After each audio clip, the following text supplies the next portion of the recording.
Chairman, thank you for having me. I'm Scott Finn. I'm Executive Director of West Virginia Public Broadcasting, which is also known as the Educational Broadcasting Authority. We're passing out Hall's chocolates because this is our partnership with, hopefully it'll get around to everybody. It's our partnership with a local business. We raise $1 for every dollar that the state gives us, and so we wanted to make sure that that remains. We had some questions about how our programming gets to viewers and why it's so expensive to serve West Virginia. And I'm kind of old school, so Chuck Roberts, our COO, is going to hold up a map of our towers so you can see that. And so we have 27 towers throughout the state of West Virginia. Each of these towers is some sort of transmitter. There's electricity to it, and it broadcasts services, radio or TV. Now, if you use an antenna, that's the way you get us. But this also feeds the other ways that people watch us. So, and by the way, 27 towers to serve 1.8 million people. When I worked in Tampa, it took one tower to serve 4 million people. It's so expensive to try to serve all West Virginians, but that's our mission. So this is how our programming gets to our viewers. Program producers like the legislature today, Antiques Roadshow, Sesame Street, they make the programming, send it to us at our master control in Beckley. We process it and we order it, and then we send it out via fiber link to Suddenlink and Comcast, the two largest cable providers. That costs money. To our tower network or to the internet, where people are watching increasingly.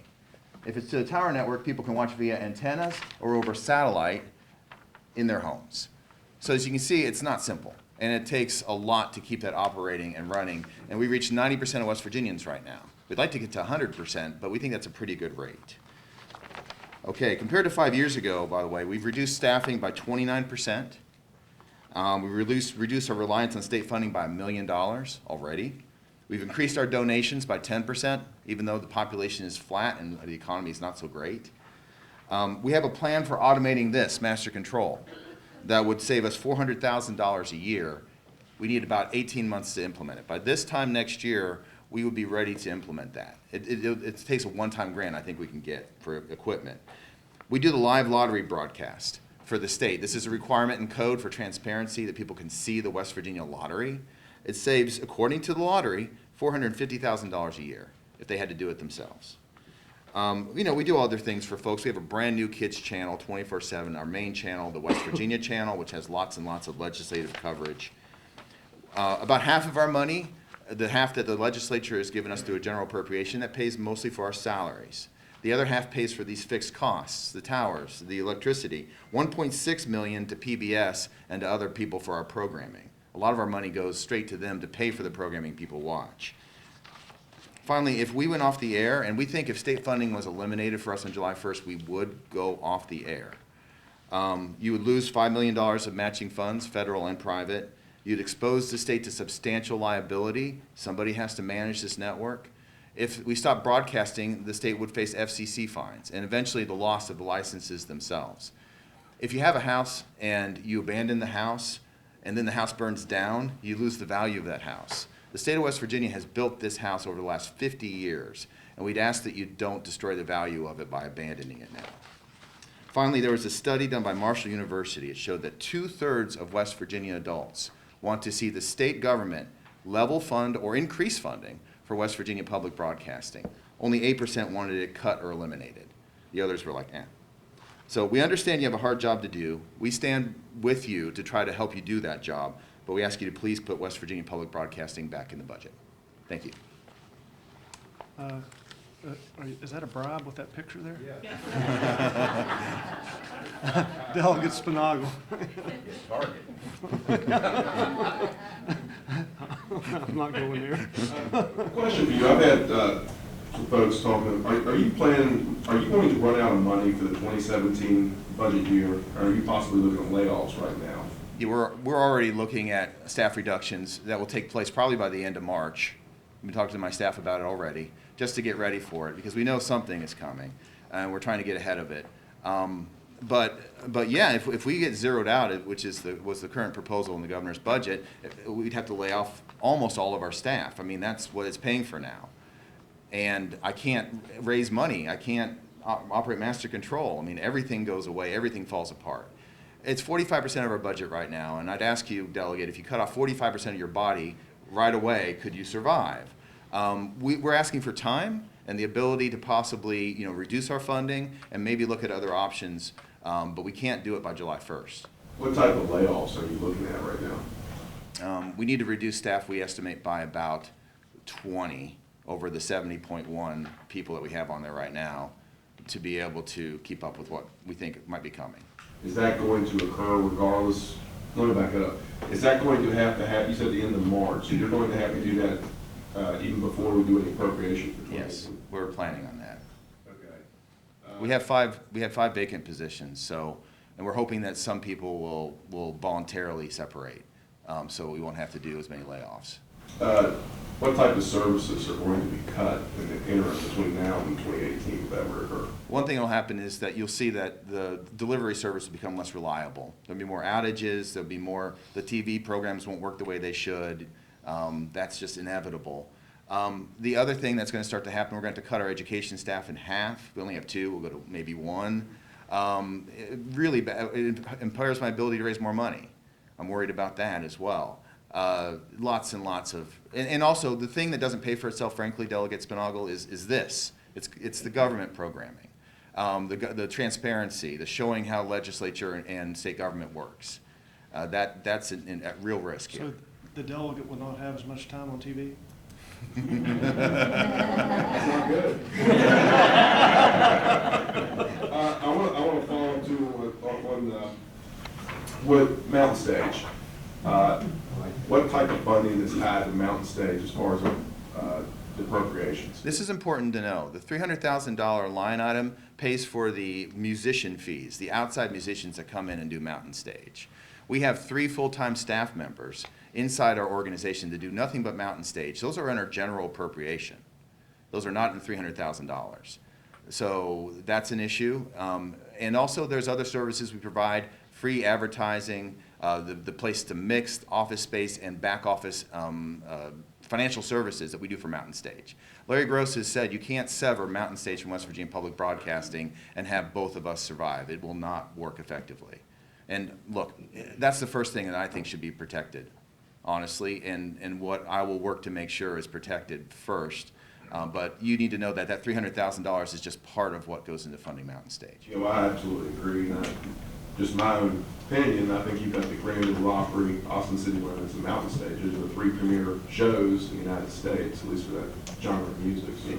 We worked with the Convention and Visitors Bureau to estimate that there's $1 million in direct spending. This is an indirect, but direct spending generated by Mountain Stage every year.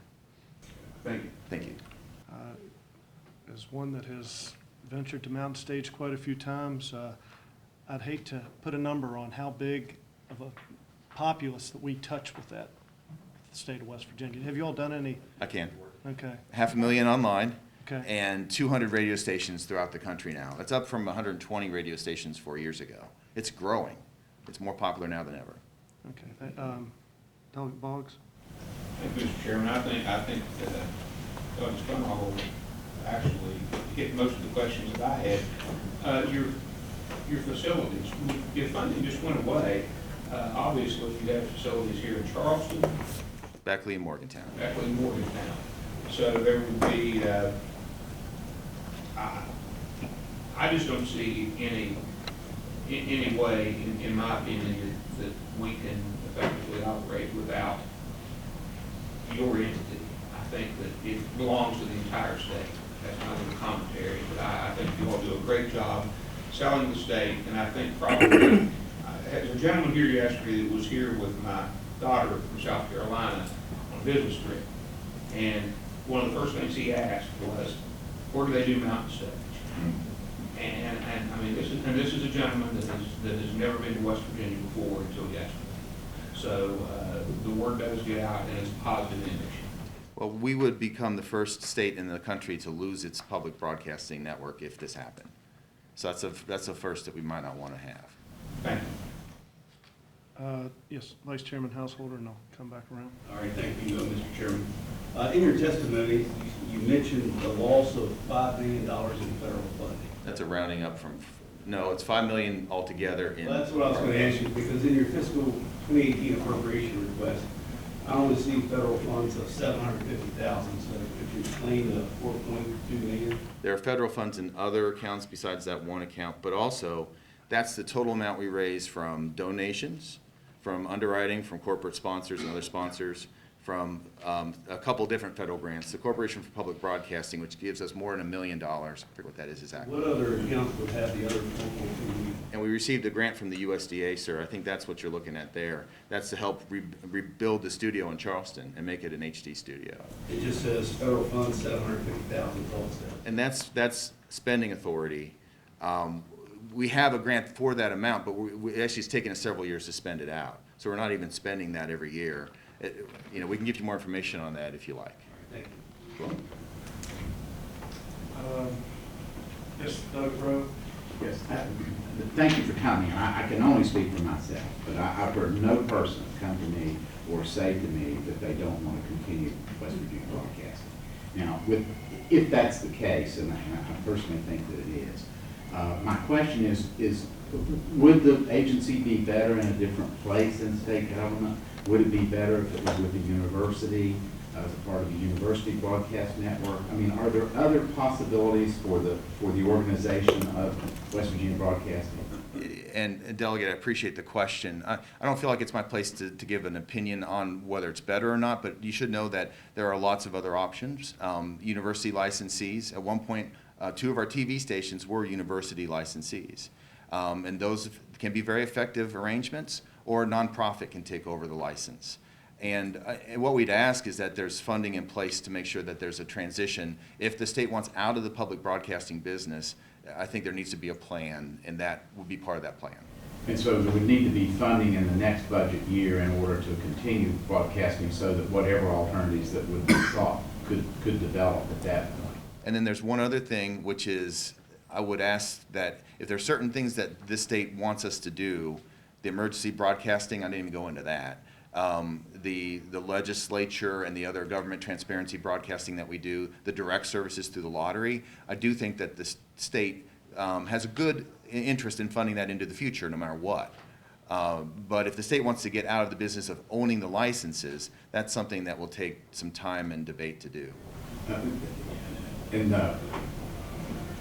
I just note that there is a bill that has been passed by one of the committees, I think into this committee, that would make West Virginia Broadcasting an independent standing agency. Any comments about that, if that were to occur? We did that before, but we've had such a great relationship with education and the arts. I think it saves us money, and it also helps us to be able to further our mission to partner with the other parts of education and the arts. Now, the secretary testified that she had made some savings as soon as she took over, and I think one of them was in having folks closer to your operation. Has that worked out well? Yes, very much so. Thank you. Thank you. Protect West Virginia Public Broadcasting. Go to wvpublic.org.